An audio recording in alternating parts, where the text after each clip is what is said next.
Mr. President, dear colleagues, ladies and gentlemen, I want to thank President Hollande and Foreign Minister, our colleague Jean-Marc, for organizing this event.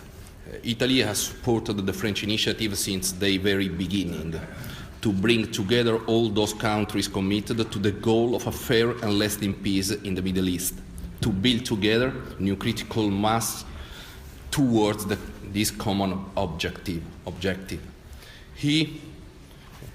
We have all invested politically and financially to help the parties implement the Oslo Agreement, and we are all determined to bring the conflict to an end. Italy is very dedicated to the vision of two states, but this vision remains largely unaccomplished, despite our best effort to strengthen Palestinian statehood, to provide security for Israel, to build trust between the parties.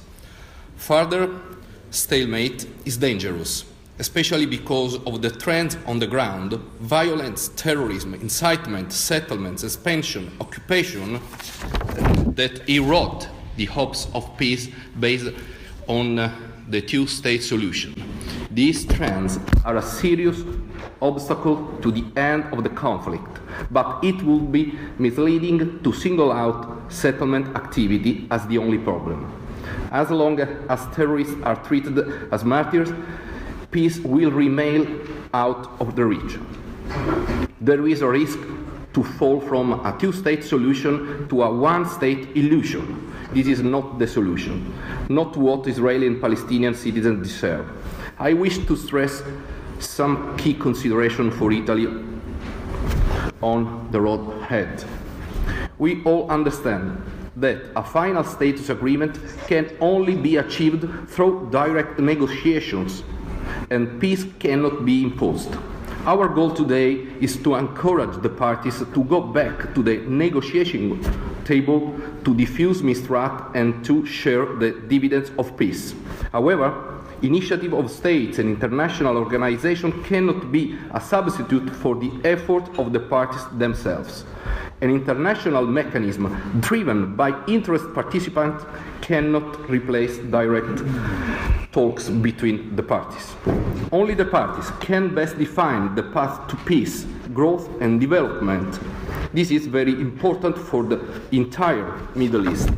At the same time, states and international organizations may have the crucial task of setting the guiding principles for the dialogue between the parties. This is fundamental in the path towards the goal of two states: the state of Israel for the Jewish people and the state of Palestine for the Palestinian people.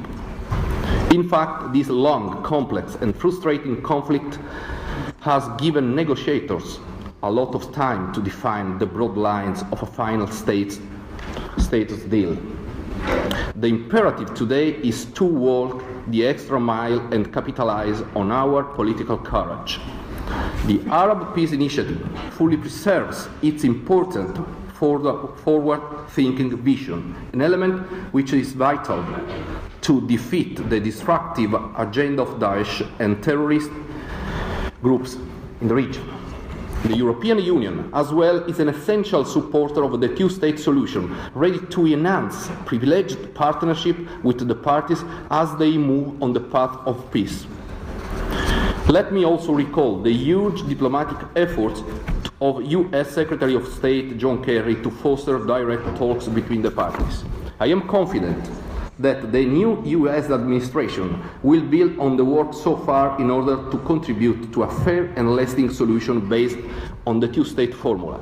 Ladies and gentlemen, Pope Francis recently stated, "No conflict should ever be considered as a routine."